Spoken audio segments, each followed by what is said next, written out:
Assalamualaikum warahmatullahi wabarakatuh. Berjumpa dengan Ibu Qurratu A'yun.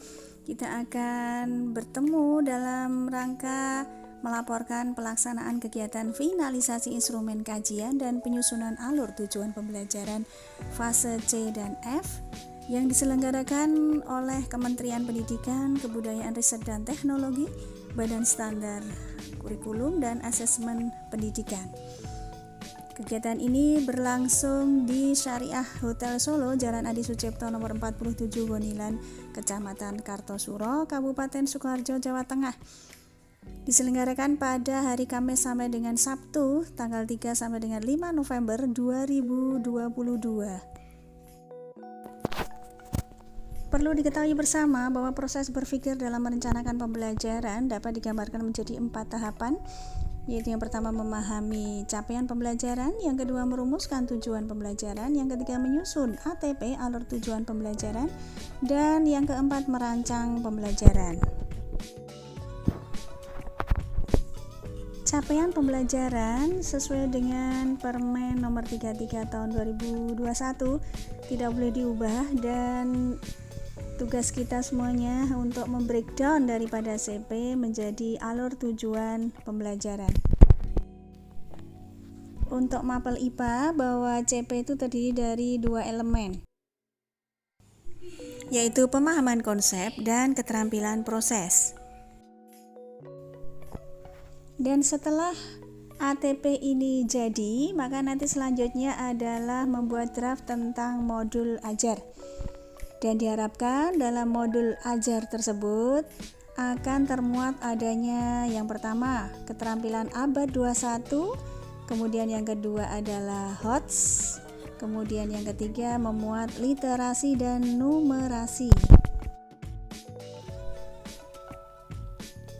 Keterampilan abad 21 terdiri dari 4C, yaitu yang pertama creative thinking, yaitu berpikir kreatif, yang kedua critical thinking and problem solving, yaitu berpikir kritis dan pemecahan masalah, yang ketiga communication, berkomunikasi, yang keempat collaboration, yaitu berkolaborasi. Kemudian HOTS itu adalah keterampilan tingkat tinggi.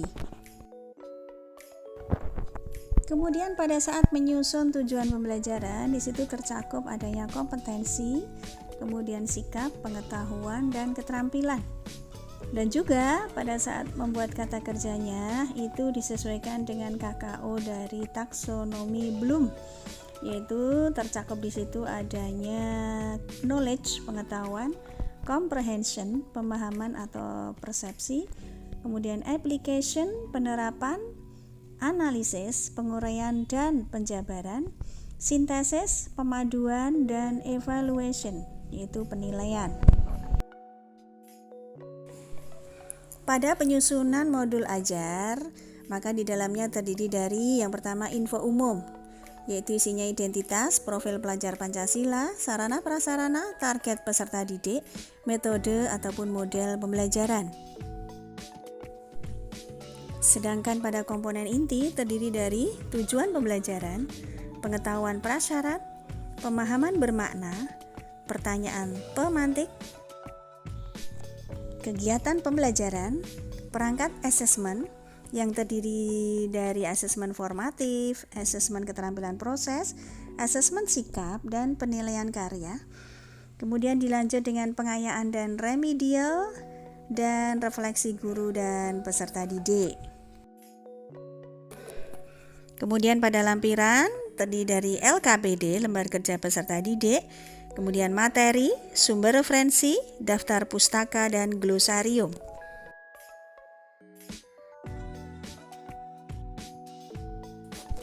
Bagaimana kita memahami capaian pembelajaran?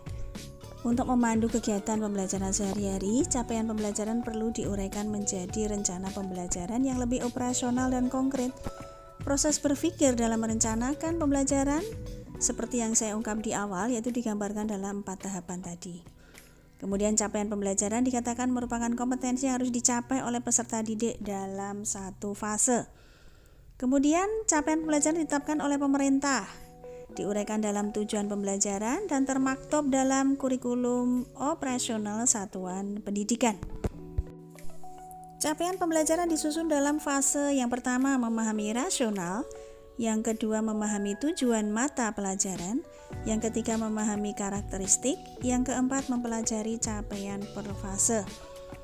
Untuk keterangan memahami rasional itu yaitu pentingnya mempelajari sebuah mata pelajaran dan kaitannya dengan profil pelajar Pancasila.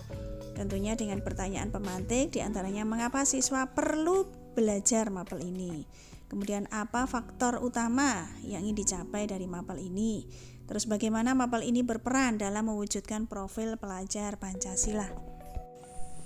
Kemudian untuk memahami tujuan mata pelajaran itu adalah tujuannya adalah kemampuan atau kompetensi yang dituju siswa di mata pelajaran tersebut.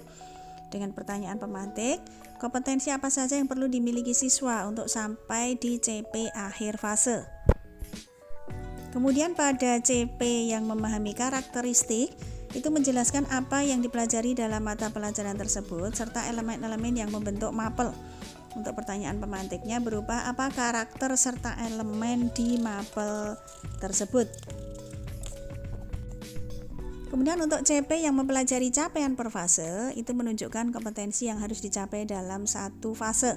Dengan pertanyaan pemantik, apa yang akan dipelajari di fase ini?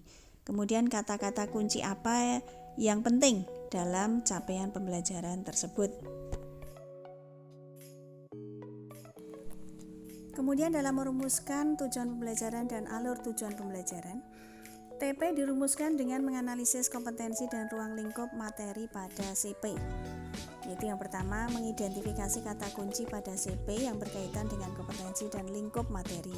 Kemudian yang kedua, mengelompokkan hasil identifikasi, yaitu kelompokkan kompetensi dan ruang lingkupnya materi tersebut. Kemudian keterampilan proses bisa dijadikan referensi oleh pendidik saat melakukan perencanaan pembelajaran di setiap ruang lingkup. Kemudian yang ketiga, merumuskan tujuan pembelajaran. Ada kalanya saat merumuskan kita perlu menganalisis ruang lingkup materinya lebih mendalam. Kemudian dalam menyusun ATP, alur tujuan pembelajaran, ATP itu sama fungsinya sebenarnya dengan silabus ya. ATP merupakan perencanaan dan pengaturan pembelajaran serta asesmen secara garis besar untuk jangka waktu satu fase. Kemudian prinsip dalam menyusun ATP adalah yang pertama menggali kata kunci. Kemudian yang kedua harus tuntas satu fase. Yang ketiga dikembangkan secara kolaboratif. Kemudian berikutnya tidak perlu lintas fase. Kemudian yang kelima sesuai karakteristik dan kompetensi. Yang keenam harus logis. Yang ketujuh sederhana dan langsung ke intinya. Yang kedelapan dapat bernomor atau huruf. Yang kesembilan tidak bercabang. Yang kesepuluh fokus pada pencapaian CP. Kemudian dalam menyusun dan menguraikan TP menjadi ATP, maka bisa berkolaborasi dengan guru satu fase. Kemudian susun TP secara logis, yaitu dari konkret ke abstrak atau umum ke spesifik. Kemudian kaitan ATP yang dipilih oleh pendidik itu bisa merancang sendiri berdasar capaian pembelajaran. Kemudian mengembangkan dan memodifikasi contoh yang disediakan. Kemudian alternatif satunya adalah apa yang dari pemerintah dipakai. Demikian yang bisa kami laporkan, kurang lebihnya mohon maaf.